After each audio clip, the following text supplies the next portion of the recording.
दोस्तों नमस्कार, महतो हिंदी कथा में आपका स्वागत है। आज की कहानी का विषय है माँ दुर्गा की कथा। एक बार असुरों के स्वामी शुंभ ने देवताओं को स्वर्गलोक से निकाल बाहर किया। उन्होंने दूर तक देवताओं का पीछा किया। देवता किसी प्रकार अपनी जान बचाकर हेमवत पर्वत पर पहुँचे और देवी दुर्गा की स्तुति करने लगे। हे देवी माँ, तुम सब प्रकार के मंगल की कारणीभूत हो। दुष्ट शुंभ का नाश करके सबका कल्याण करो। उसी समय पार्वती गंगा में स्नान करने के लिए आई थी। उन्होंने देवताओं की करुण पुकार सुनी तो उन्होंने अपने शरीर से माता अंबिका को प्रकट किया। उनका मनोहारी रूप देखकर असुर सेनापति चंड और मुंड विस्मित हो उठे। बोले, यह नारी तो बहुत रूपवती है, चलो चलकर अपने राजा शुंभ को बताते हैं। चंड और मुंड ने आकर शुंभ के सामने अंबिका के रूप का वर्णन किया तो शुंभ ने कहा, यदि वह स्त्री इतनी ही रूपवती है तो मैं जरूर उसका वर्ण करूँगा। जाओ और उसे मेरे पास ले आओ। चंड और मुंड तुरंत फिर से हेमवत पर्वत पर पहुँचे और माँ अंबिका से बोले, हे सुंदरी, दैत्यराज शुंभ जो तीनों लोकों के स्वामी हैं और दोनों लोकों की संपदा जिनके अधिकार में है, वे तुमसे विवाह करना चाहते हैं। परंतु मैंने तो प्रतिज्ञा कर रखी है कि जो संग्राम में मुझे जीतकर मेरे गर्व को चूर करेगा वही मेरा स्वामी होगा। माता अंबिका ने कहा, देवता भी जिन दैत्यराज के सामने नहीं टिक सके, उनसे तुम अकेली नारी युद्ध करना चाहती हो। तुम चुपचाप उनके पास चली जाओ, इसी में बुद्धिमानी है। चंड ने कहा, परंतु मैंने बहुत पहले और बिना सोचे समझे प्रतिज्ञा तो कर ली थी, उसे मैं मिथ्या नहीं कर सकती। देवी ने शांत स्वर में कहा। चंड और मुंड दोनों भुनभुनाते हुए वहां से चले गए। शुंभ के सम्मुख पहुंचकर जब उन्होंने मां अंबिका का संदेश सुनाया तो शुंभ फड़क उठा।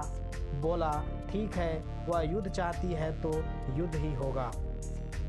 शुंभ ने अपने ध्रुमलोचन नाम के सेनापति को बुलाकर आज्ञा दी, जाओ उस दुष्टा को पकड़ कर ले आओ।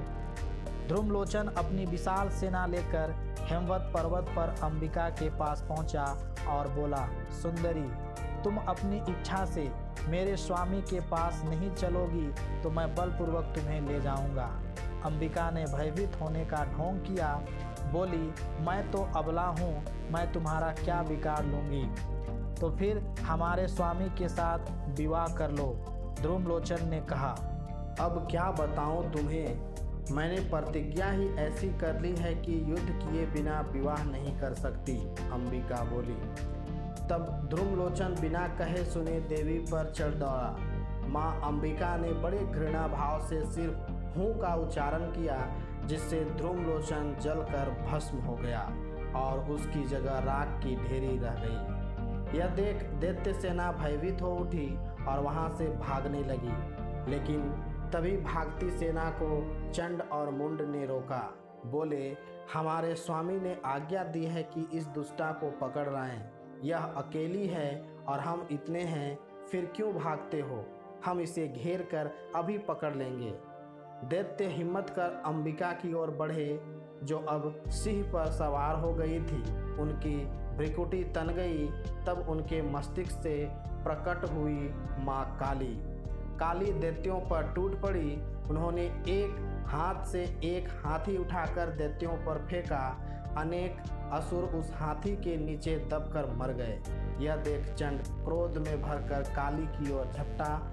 ठहर तू दुष्टा, मैं तुझे अभी मारकर चील कौवों को खिलाता हूँ। काली ने उसके केस पकड़े और उसका सिर काट डाला। यह देख मुंड को बड़ा गुस्सा आया। वह पूरे वेग से काली पर झपटा, किंतु उसका भी वही हाल हुआ जो चंड का हुआ था। माता काली ने उसकी गर्दन भी काट फेंकी।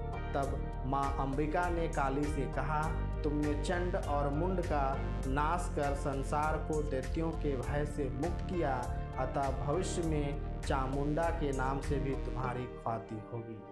धन्यवाद।